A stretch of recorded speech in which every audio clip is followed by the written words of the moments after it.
Oke, baik. Sudah lama sekali sebenarnya saya ingin berbicara tentang hal yang satu ini, yaitu Pak Ogah. Ya, orang-orang yang kerjanya itu mengatur lalu lintas. Karena mereka kayaknya bukan polisi, atau memang mereka ini polisi yang menyamar. Nah, kita tidak tahu. Nah, kita akan membahas itu di video kali ini. Oke, pertama kita harus tahu dulu asal-usul kenapa mereka dipanggil Pak Ogah. Usut punya usut. Nah, ini kayak penyelidikan aja ya. Usut punya usut. Ternyata sebutan Pak Ogah atau polisi cepe ini itu katanya itu berawal dari salah satu film boneka zaman dulu ya. Atau mungkin sekarang masih ditayangkan, yaitu Si Unyil. Nah, di situ ada seorang tokoh yang namanya Pak Ogah. Tokoh ini terkesan sebagai tokoh pemalas di film itu tentu saja ya. Nah, karena dia kalau disuruh mesti dibayar dulu, cepet dulu, atau dibayar dulu gitu 1.000 atau ya 100 rupiah ya, 100 rupiah dulu baru dia bisa kerja. Lalu apakah mereka Pak Ogah ini orang yang pemalas? Belum tentu ya. Makanya kita lihat hal berikut selain asal-usul istilah Pak Ogah atau polisi cepet ini, yaitu soal penghasilan mereka. Berapa sih penghasilan mereka? Kok makin banyak orang yang tertarik di dunia atau profesi ini? Ternyata banyak orang yang sudah memperkirakan atau mengira-ngira penghasilan mereka itu berapa sih? Nah, ternyata angkanya kurang lebih cukup fantastis. Angkanya 4.500.000 per bulan. Ya, pekerjaan yang tampaknya ya orang anggap sebelah mata ya, terutama kalau orang yang mungkin di mobil ya, kasih 500 gitu ya, atau 1.000 atau bisa lebih dari itu. Nah, dari mana angka 4.500.000 itu? Hitungannya sederhana. Misalnya sehari mereka kerja 3 jam. Mereka kerja 3 jam, lalu sejam misalnya mereka dapat 50.000. Berarti sehari mereka sudah dapat 150.000. 150.000 sebulan mereka kerja 30 hari, tinggal dikali 30, 3 kali 15, 45, 4.500.000 ya, angka itu dapat. Tapi dugaan saya kayaknya jauh di atas itu. Kenapa? Dalam sebuah, saya pernah iseng gitu ya, videoin Pak Ogah itu. Nanti mungkin kita bisa lihat videonya. Jadi hitungan saya itu semenit itu ada 10-15 mobil yang mutar balik, atau yang mereka atur lah, yang lewat, yang mereka bantu untuk menyeberang atau untuk lewat gitu ya. Ada 10-15 mobil per menit. Ya katakanlah di antara 15 mobil itu ada 2 atau 3 orang yang kasih 500 rupiah. Berarti mereka dapat 1.000 lah ya. Katakan 1.000. Dalam 1 menit mereka dapat 1.000. Berarti 1 jam mereka sudah dapat 60.000. Berarti dugaan saya juga mereka ya, kalau saya kira mereka tidak kerja hanya 3 jam per hari. Kalau misalnya ikut jam kerja di Indonesia sesuai yang diatur oleh peraturan ketenaga kerjaan, itu angkanya itu kan 7 sampai 8 jam. Katakanlah mereka tidak kerja sampai 7 sampai 8 jam, mereka kerja 5 jam. Berarti tinggal dikali 5 kali berapa? 1 jam tadi mereka sudah dapat 60.000. Mereka 5 kali 6 300.000. Ya. Mereka dapat sehari 300.000. Nah, misalnya sebulan mereka kerja 30 hari, tinggal dikali sudah angkanya berapa? 9 juta. Kalau mereka kerja misalnya ada hari liburnya ya, mereka kerja 20 hari, berarti 6 juta mereka sebulan. Jadi menurut saya angkanya itu tidak 4.500.000. Ya, tentu mungkin ada pengecualian di tempat, kan ada pembedaan tempat ramai sama tempat sepi. Nah, itu kalau 1.000 per menit. Bayangin aja 10-15 mobil, ya bisa aja 2.000 kan, tinggal kali 2. Kalau mereka kerja 30 hari, 9 juta dikali 2, sudah 18 juta per bulan. Ini dugaan, tapi kayaknya saya secara pribadi itu yakin dengan angka itu.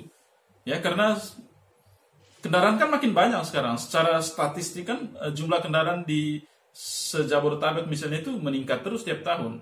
Itu berarti ya ada penambahan juga penghasilan buat itu, karena nggak mungkin mereka nggak lewat jalanan, bukan pembelian itu kan untuk simpan di rumah aja kan, pasti untuk jalan ya. Itu hal yang kedua yang akhirnya ya gimana ya? Ternyata penghasilan yang luar biasa. Akhirnya kenapa orang berminat di situ? Mungkin nanti kita akan rame-rame terjun ke profesi itu. Toh kerjanya, ya dalam tanda kutip tentu ada capek, ada keringat dan di situ ya. Artinya terkesan orang bilang hanya teriak tahan-tahan, maju-maju, stop dan seterusnya ya gitu. Seperti begitu aja kerjanya, begitu aja. Walaupun di situ mungkin ada keringat darah juga ya. Kadang-kadang mereka malu atau apa. Nah, kita tidak tahu sedetail apa. Tapi dugaan-dugaan saya itu angka itu masuk akal, angka penghasilan mereka. Lalu bagaimana dari sisi aturan? Apakah pekerjaan ini legal dalam arti sah atau sebenarnya ada pelanggaran di situ? Ternyata di DKI misalnya itu sebenarnya ada peraturan pemerintahnya, ada peraturan daerahnya, kemudian ditegaskan oleh peraturan gubernur bahwa itu sebenarnya pekerjaan ilegal. Jadi ada hukumannya karena mereka bukan orang atau lembaga yang ditugaskan oleh negara. Dalam artian ini mereka bukan polisi. Atau jangan mereka polisi yang menyamar, tidak ya?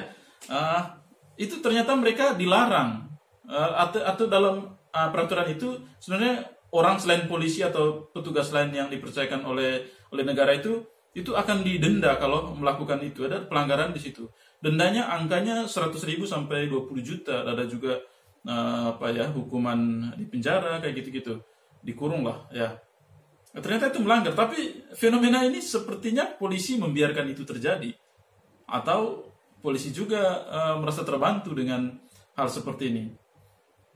Ya, terlepas dari itu, saya coba melihatnya itu dari dari berbagai sisi. Pertama, misalnya kita berbicara tentang disrupsi, tentang pekerjaan yang lama yang hilang, kemudian muncul pekerjaan baru. Itu kan sekarang yang sedang digadangkan oleh para ahli ekonomi, ya. Pak Renal Kasali mungkin misalnya kita kenal, dia seringkali berbicara tentang itu. Apakah ada muncul pekerjaan baru, akan hilang pekerjaan lama dan seterusnya. Dan lalu fenomena Pak Ogah ini masuk yang mana? Pekerjaan yang lama yang akan eksis atau dia mendisrupsi kerjaan? Nah, itu bahasa kerennya ya. Pekerjaan Pak Polisi ya. Atau sebenarnya ini sebuah masalah besar. Lalu apa yang mau kita katakan terkait fenomena Pak Ogah ini? Begini, pertama, saya sebenarnya secara pribadi tidak terlalu nyaman dengan kehadiran Pak Ogah, ya, karena yang saya alami, yang saya lihat itu sebenarnya tidak terlalu banyak membantu kehadiran mereka. Bayangin aja kalau misalnya ada driver yang mau muter arah, muter balik, itu pasti ada berapa detik buat para Pak Ogah untuk menahan, biar drivernya kasih duit ke mereka kan. Itu pasti menambah kemacetan. Ya, anggap saja saya sendirian, saya saja yang tidak suka dengan kehadiran Pak Ogah. Nah, maka perlu kita melihat lebih luas terkait fenomena Pak Ogah ini. Menurut saya, ini kendaraan di Indonesia ini kan trennya itu makin bertambah. Dan itu tidak berbanding lurus dengan penambahan jumlah jalan. Tidak mungkin orang beli kendaraan misalnya untuk simpan di rumah, pasti untuk jalan keluar rumah, dan itu pasti menambah volume kendaraan di jalanan. Dan solusinya apa? Ketika kendaraan makin banyak itu pasti nambah kemacetan. Saya pikir solusinya bukan menambah banyak Pak Ogah. Saya pikir solusinya ya misalnya menambah rambu lalu lintas. Karena kenyataannya kita lihat banyak sekali di jalanan itu ya nggak ada rambu lalu lintas, bahkan mungkin ada tapi sudah tidak terawat, sudah tidak bisa diperhatikan, dan ya akhirnya masyarakat seenaknya.